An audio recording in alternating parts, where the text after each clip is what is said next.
সারা দেশের মধ্যে শুধু না, সারা পৃথিবীতে পশ্চিমবঙ্গ একমাত্র রাজ্য যেখানে শাসক দলের শাসন চলে। এখানে কোনো আইন কানুনের তোয়াক্কা হয় না। সংবিধান, বিচার ব্যবস্থা সব কিছু এখানে এসে মুখ থুবড়ে পড়ে। 1977 সাল থেকে 2026 প্রায় 50 বছর পশ্চিমবঙ্গের মানুষের অভিজ্ঞতা বা আমরা যা দেখেছি তার ভিত্তিতে কথা বলা যেতেই পারে যে পশ্চিমবঙ্গ মঙ্গল গ্রহ থেকে আসা একটি ভিন্ন রাজ্য, যেখানে শাসক দল যেটা মনে করবে সেটাই ঠিক, বাকি সমস্ত কিছু ভুল। বাম আমলে আমরা দেখেছি পার্টির বা সিপিআইএমের যে শাসন, সেই শাসন আমরা দেখেছি যেখানে অন্যান্য দেশের রাজ্যে যে আইনগুলি চলে, কেন্দ্রীয় আইন, সেগুলি এখানটায় খুব বেশি পাত্তা পেত না। এখানকার শাসক দল তৎকালীন বাম জামানাতে তারা যেটা ঠিক মনে করেছে সেটাই ঠিক, সেটাই হয়েছে এবং সেটাই তারা করে গেছে, যে কারণে কেন্দ্রের সঙ্গে প্রতি মুহূর্তে তাদের সংঘাত বেঁধেছিল। কেন্দ্রের প্রতি বঞ্চনা রাজ্যের মানুষকে অতিষ্ঠ করে তুলেছিল। বামেদের সেই পুরনো একটা স্লোগান ফাটা ক্যাসেটের মতো কন্টিনিউ বেজে গেছে, কেন্দ্রের প্রতি বঞ্চনা। আর এই বাম জামানা পতনের পর এই স্বেচ্ছাচারিতা আরও 4 গুণ বেড়ে গেছে তৃণমূলের আমলে। এখানে সংবিধানকেও মানা হয় না, হাইকোর্ট সুপ্রিম কোর্টের নির্দেশ মানা হয় না। এখানে বিচারপতি, কেন্দ্রীয় স্বরাষ্ট্রমন্ত্রী, প্রধানমন্ত্রীকে পর্যন্ত মানে না। এমন একটা রাজ্যে আমরা বাস করি যেখানে শাসক দলের শাসনই আমাদের ভবিতব্য। লক্ষ লক্ষ উদাহরণ আছে, লক্ষ লক্ষ উদাহরণ, কোনো শেষ নেই এর। যেরকম মরছি সেরকম। আর এখন তৃণমূল দল তো একেবারে বলতে গেলে একটা পারিবারিক দল, যে দলের মাথায় রাজ্যের মুখ্যমন্ত্রী মমতা বন্দ্যোপাধ্যায় এবং তার ভাবি মুখ্যমন্ত্রী হিসেবে যাকে ভাবা হচ্ছে অভিষেক বন্দ্যোপাধ্যায়। তার চাল চলন, তার চলন বলন, তার মেজাজ আমাদের রাজ্যের এই রাজনৈতিক যে পরিবেশ বা রাজ্যের মানুষের যে মানসিকতা, যে স্ট্যান্ডার্ড, তার পরিপন্থী। যুবরাজ তো সত্যি যুবরাজ, দেখতেও অসাধারণ, অপূর্ব সুন্দর, এবং তার ঠাঁট বাট, তার বাহ্যিকতা দেখবার মতো। তার কথাবার্তায় প্রত্যেকটা মুহূর্তে ফুটে ওঠে যে তিনিই রাজ্য চালাচ্ছেন, এই রাজ্যের মানুষকে তিনি দয়া করছেন, তার দয়াতে পশ্চিমবঙ্গ চলছে। এখানে মুখ্যমন্ত্রী মমতা বন্দ্যোপাধ্যায় নিমিত্ত মাত্র। আসলে এই মুহূর্তে রাজ্যের সমস্ত কিছু অভিষেক বন্দ্যোপাধ্যায়ের হাতে। দেখুন না, যেমন পুরুলিয়াতে আজকেরই ঘটনা, মহারাষ্ট্রে এক পরিযায়ী শ্রমিক বাংলার পুরুলিয়া থেকে গেছিল, সেখানটায় অভিযোগ তাকে বাংলা বলার অপরাধে পিটিয়ে মারা হয়েছে, খুন করা হয়েছে। যুবরাজ কলকাতা থেকে সঙ্গে সঙ্গে হেলিকপ্টারে করে উড়ে গেলেন, তার সাথে দেখা করলেন, তার পরিবারের সাথে কথা বললেন এবং যথারীতি তিনি রাজনৈতিকভাবে এই বিষয়টিকে সেখানে তুলে ধরলেন। মৃতের পরিবারকে ক্ষতিপূরণ সবটাই সরকারিভাবে হওয়ার কথা ছিল, কিন্তু ওই যে বললাম এখানে সরকার নিমিত্ত মাত্র। আসলে যুবরাজ যেটা বলবেন সেটাই শেষ কথা হবে। আমরা যদি এটাকে একেবারে আইনের দৃষ্টিভঙ্গিতে বা আমাদের যে প্রোটোকল রয়েছে, রাজ্যের যে শাসন ব্যবস্থা রয়েছে, সংবিধানের যে শাসন ব্যবস্থা রয়েছে, সেই চোখে যদি দেখি, তাহলে অভিষেক বন্দ্যোপাধ্যায় কেন তার বাড়িতে যাবে? এটা তো রাজনীতির কোনো বিষয় নেই এখানে। যদি বুঝতাম যে না, ঠিক আছে, তিনি তৃণমূল কংগ্রেসের একজন বিরাট বড় সংগঠক, বিরাট বড় নেতা, তিনি মারা গেছেন তাই তিনি গেছেন, খুন হয়ে গেছেন তাই তিনি গেছেন, কিন্তু এটা তো সম্পূর্ণ রাজ্যের সরকারি বিষয়। এখানে একটা আমাদের রাজ্যের জেলার একজন পরিযায়ী শ্রমিক অন্য রাজ্যে গিয়ে খুন হয়ে গেছেন, এখানে তো সরকারের প্রতিনিধি যাবার কথা, ওখানকার ডিএম রয়েছে, ওখানে এসপি রয়েছে, ওখানকার বিধায়ক রয়েছে, সবাই রয়েছে ওখানে। তা সত্ত্বেও কেন যুবরাজকে এখান থেকে হেলিকপ্টারে করে উড়ে গেল? আচ্ছা, এই যে হেলিকপ্টারে যে উনি চড়ে বেড়ান, এই টাকাটা কে দেয়? আমরাই তো দিই। ফলে পশ্চিমবঙ্গের শাসন ব্যবস্থা একটা অদ্ভুত নিয়মে চলছে। আজকেই নির্বাচন কমিশন রাজ্যের মুখ্য সচিবকে ডেকে পাঠিয়েছেন, তলব করেছেন, এবং তিনি এই মুহূর্তে দিল্লিতে রয়েছেন। তাকে নির্বাচন কমিশন তার কাছ থেকে জানতে চেয়েছেন যে কেন নির্বাচন কমিশনের নির্দেশ তিনি মানেননি। নির্দেশ মানার কোনো প্রয়োজন নেই, এটা জ্ঞানেশ কুমার কান খুলে শুনে রাখুন।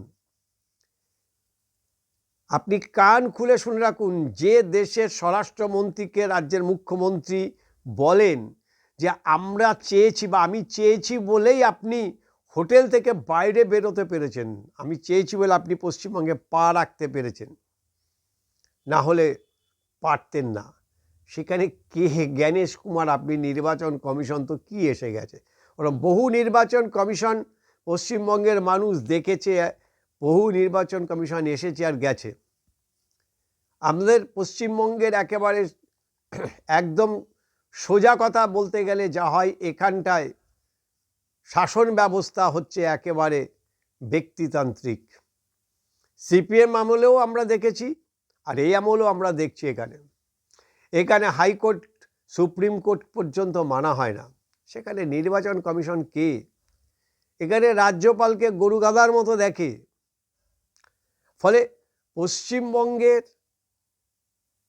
ভোট, পশ্চিমবঙ্গের যে নির্বাচনী প্রক্রিয়া, এই নির্বাচনী প্রক্রিয়া এবং ভোট ব্যবস্থা, ভোটিং ব্যবস্থা এখানকার শাসক দল ঠিক করবে। আপনি কান খুলে শুনে রাখুন জ্ঞানেশ কুমার, পশ্চিমবঙ্গে যে যখন শাসন করবে, অবশ্য যদি কোনো জাতীয় দল করে সেটা আলাদা, কারণ কংগ্রেস পিরিয়ডে এগুলি ছিল না, দিল্লি থেকে যা নির্দেশ দেওয়া হতো সেটাই করতে হতো।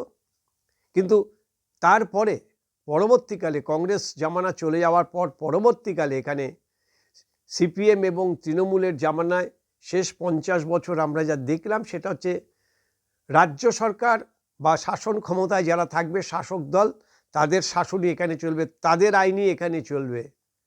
কে কেন্দ্র সরকার ওখানে কি করছে না করছে, প্রধানমন্ত্রী কি বলছে না বলছে, কিচ্ছু যায় আসে না।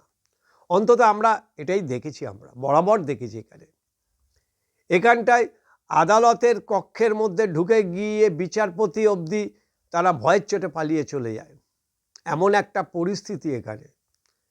বিমানবাবুরা সেই সিপিএমের আমলে অমিতাভ লালা বাংলা ছেড়ে পালাও আমরা শুনেছি। আবার আমরা এখানেও দেখেছি যে বিচারপতির নামে রাস্তায় রাস্তায় পোস্টারিং করা, তার বাড়ির সামনে পোস্টারিং দেওয়া হুঁশিয়ারি দিয়ে। এটাই পশ্চিমবঙ্গ, এটাই পশ্চিমবঙ্গের রাজনীতি। এই রাজনীতিতে যদি অন্য কোনোভাবে মাথা গলাতে হয়, তাহলে একমাত্র উপায় এখানটায় রাষ্ট্রপতি শাসন, কিন্তু সেটা তো সম্ভব নয়। রাষ্ট্রপতি শাসন জারি করে ভোট করা পশ্চিমবঙ্গে সম্ভব না। আর পশ্চিমবঙ্গে রাষ্ট্রপতি শাসন জারি করলে তার পরিণাম উল্টো হবে, এটা খুব ভালো করে জানে কেন্দ্রের বিজেপি। যে কারণে রাষ্ট্রপতি শাসন জারি করার একেবারে 16 আনা ইচ্ছা থাকলেও সেটা তারা করতে পারছে না। যদিও বঙ্গ বিজেপির নেতা নেত্রীরা তারা চিল্লামিল্লি করছেন, রাষ্ট্রপতি শাসন সেনাবাহিনীর হাতে তুলে দিয়ে ভোট করা হোক, কিন্তু সেটা সম্ভব না। কিন্তু আমরা বলছি যে তাহলে পশ্চিমবঙ্গের মানুষের এই যে বিচার ব্যবস্থা বা আইনি ব্যবস্থা, পশ্চিমবঙ্গের মানুষের তাহলে কি হবে? আপনারা জানেন যে নদিয়ার একটি ঘটনা, যেখানে মায়ের চক্ষু দান করে, অঙ্গদান করে তাকে তুলে নিয়ে চলে গেছে। তার সমস্ত কিছু অনুমতি রয়েছে, তার অঙ্গদান তিনি করেছেন, মেডিকেল কলেজে সেই চোখ খুব একেবারে একদম নির্দিষ্টভাবে সেখানে সংরক্ষিত রয়েছে, তা সত্ত্বেও তাকে গ্রেপ্তার করে নিয়ে চলে গেছে পুলিশ, কোনো কথাই শোনেনি। তাই এরকম যদি একটা শাসন ব্যবস্থা চলে, যেখানটায় শাসকের শাসন চলবে, শাসকের কথাতে পুলিশ প্রশাসন চলবে, সেখানে তৃণমূল কংগ্রেস না করলে তো আর উপায় নেই। এটা তো নেতারা বারবার করে বলছেন, সর্বত্র বলছেন। উত্তরবঙ্গের যিনি উন্নয়ন মন্ত্রী উদয়নগুও বলেছেন যে বিজেপিকে তারা ভোট যে দেবে তার বাড়িতে তালা পড়বে, রান্নাঘরে তালা পড়বে, সে তালা আর খুলবে না। একেবারে সরাসরি মঞ্চে দাঁড়িয়ে হেঁকে বলছে তৃণমূলকে ভোট না দিলে কিচ্ছু মিলবে না, লক্ষ্মীর ভাণ্ডার পাওয়া যাবে না, কোনো কিছু পাওয়া যাবে না, ঘর পাওয়া যাবে না, কিচ্ছু পাওয়া যাবে না, তোমরা সব নাও, কিন্তু বিনিময়ে তৃণমূলকে ভোট দিতে হবে এবং তৃণমূলই করতে হবে। তা এরকম একটা পরিস্থিতির মধ্যে দিয়ে পশ্চিমবঙ্গের মানুষ যাচ্ছে এবং রাজ্যের শাসক দলের যা মনোভাব আমরা দেখতে পাচ্ছি, তাতে এই লক্ষ্মীর ভাণ্ডার এই যে কিছু বলে না, যে সামাজিক প্রকল্প মানুষকে সাহায্য করার জন্য, আসলে ঘেঁচু কলা। এটা হচ্ছে পরিষ্কার একটা ভোটের হাতিয়ার। ভয় দেখিয়ে, এই টাকার ভয় দেখিয়ে ভোট আদায় করাই হচ্ছে মূল লক্ষ্য। আর সেই লক্ষ্যমাত্রা যদি পূরণ না হয়, কিছু কিছু বদমাইশ আছে যারা গাছেরও খাবে তলারও করবে, অর্থাৎ মুখ্যমন্ত্রীর এই দান ধ্যানও নেবে, আবার নিয়ে গিয়ে হয়তো অন্য কোনো দলকে তারা ভোট দেয়। এটা তাদেরকে একরকমভাবে হুঁশিয়ারি দিয়ে তাদেরকে শাস্তি দেওয়া বা শায়েস্তা করার একটা রাস্তা মাত্র। ফলে নির্বাচন, মুখ্য সচিবকে ডেকে পাঠিয়েছে নির্বাচন কমিশন। মুখ্য সচিব কী জবাব দেয় তার জন্য আমাদের তাকিয়ে থাকতে হবে। কিন্তু সত্যি সত্যি পশ্চিমবঙ্গের এখন আইন কানুনের যে অবস্থা, প্রশাসনের যে অবস্থা, তাতে সাধারণ মানুষের কিছু করার নেই। সিপিএম আমল এমন একটা এসছিল যে যেখানে সিপিএম না করলে কোনো উপায় ছিল না, গ্রামে ঢুকতে পারত না। আমার জানা এরকম বহু আছে যারা সিপিএম না করার কারণে গ্রাম থেকে উৎখাত হয়ে গেছিল। দেখুন না, শাসনে মজিদ মাস্টার বড় বড় কথা বলছে, একটা তৃণমূলের বিরুদ্ধে কথা বলতে পারবে? কারণ মজিদ মাস্টার যে গ্রামে ফিরে এসছে, সেটা শুধুমাত্র তৃণমূলকে হয়ে কথা বলতে হবে সেই শর্তে। সিপিএম করতে পারবে না এবং তৃণমূলের নামে তাকে জয়ধ্বনি দিতে হবে, মুখ্যমন্ত্রীর নামে জয়ধ্বনি দিতে হবে। আরে সব কিছু আমরা জানি, আমরা আসল ঘটনা আমরা জানি।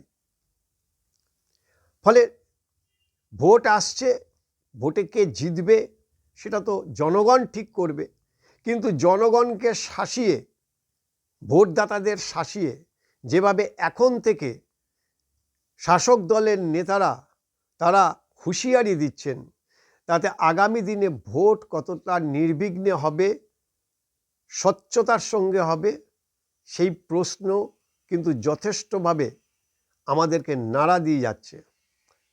নির্বাচন কার্যালয় রয়েছে, নির্বাচন কমিশন রয়েছে, তারা তাদের মতো কাজ করে যাচ্ছে। তাদের কথাই যে খুব বেশি পাত্তা দিচ্ছে সেটা তো আমরা দেখতেই পাচ্ছি, কারণ রাজ্যের হাতে যা যা ক্ষমতা আছে সবটাই তারা প্রয়োগ করছে। এসআইআর নিয়ে নির্বাচন কমিশনকে বুঝিয়েই দিয়েছে মুখ্যমন্ত্রী এবং অভিষেক বন্দ্যোপাধ্যায় যে এসআইআর নিয়ে কোনো রকম তারা কোনো কিছু বরদাস্ত করবে না এবং নির্বাচন কমিশনের সঙ্গে, কেন্দ্রের সঙ্গে তারা কোনো সহযোগিতা করবে না। সহযোগিতার নামে যেটা করা হচ্ছে সেটা ক্ষমতাকে কুক্ষিগত করার একটা পরিকল্পনা মাত্র।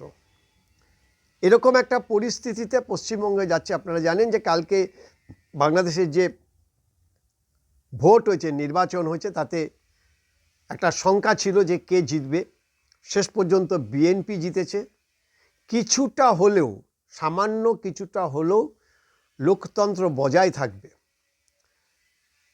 সেই লোকতন্ত্র মানে আমাদের এখানের মতোই লোকতন্ত্র, শাসক দল যা বলবে সেটাই করতে হবে, যেটা শেখ হাসিনার সময় আমরা দেখেছিলাম।